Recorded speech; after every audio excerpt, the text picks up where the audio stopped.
જય શ્રી કૃષ્ણ બધાને. મારી યુટ્યુબ ચેનલમાં તમારા બધાનું હાર્દિક સ્વાગત છે. તો આજે હું તમને બે વાર્તા કહેવાની છું. તો મારા વાલા બાળ મિત્રો તમને ખૂબ મજા આવશે. એક છે ચતુર કાગડો અને બીજી છે હાથી અને દરજી. જોવાની છે હાથી અને દરજી. તો એક સમયની વાત છે.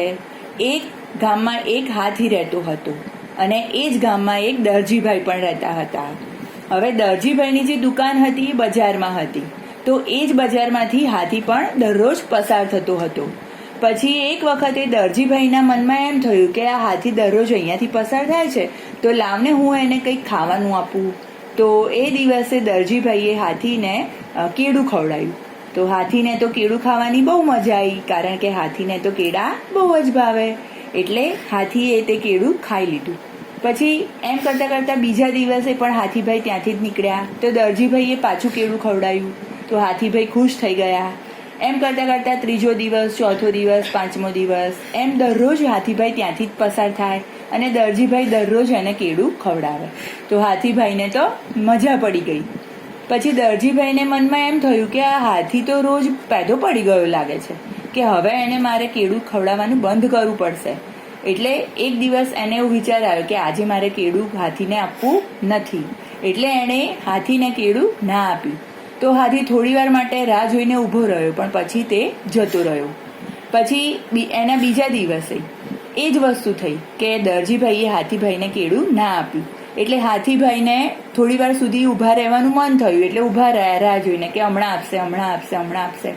પણ દરજીભાઈએ આપ્યું નહીં. એટલે એને થોડો ગુસ્સો આવ્યો. પછી એમ કરતાં કરતાં ત્રીજો દિવસ થયો. ત્રીજા દિવસે પણ એ જ સિચ્યુએશન, એ જ કન્ડિશન. તો હાથીભાઈ થોડી વાર જોઈ અને બરોબર ગુસ્સામાં આવી ગયા. અને એમને એમ થયું કે આ દરજીભાઈ તો હવે રોજે મને કેળું ખવડાવતા જ નથી. એટલે એ ગુસ્સાના માર્યા તરત આમ એ રીતે એમનું વર્તન કરી અને જતા રહ્યા. પછી ચોથો દિવસ થયો.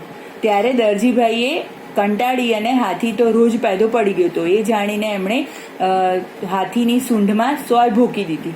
એટલે એ સોય હાથીભાઈની સૂંઢમાં એવી વાગી કે હાથીભાઈને આંખમાં પાણી આવી ગયું અને હાથીભાઈ ખૂબ ગુસ્સામાં આવી ગયા.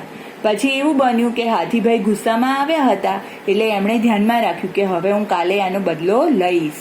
એટલે બીજા દિવસે ત્યાંથી નીકળ્યા અને ત્યાં નીકળી અને એ પહેલાં જે નદીએ ગયા અને ત્યાં જઈ અને બધું કાદવ ભરી લાવ્યા એમની સૂંઢમાં.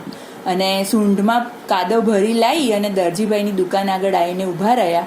ઊભા રહી અને એમણે એ જ સૂંઢમાંથી પિચકારી મારી. તો દરજીભાઈની દુકાનમાં જે મસ્ત મજાના કપડાં બનાવેલા લટકતા હતા એ બધા ગંદા થઈ ગયા અને દરજીભાઈને પણ ગુસ્સો આવી ગયો.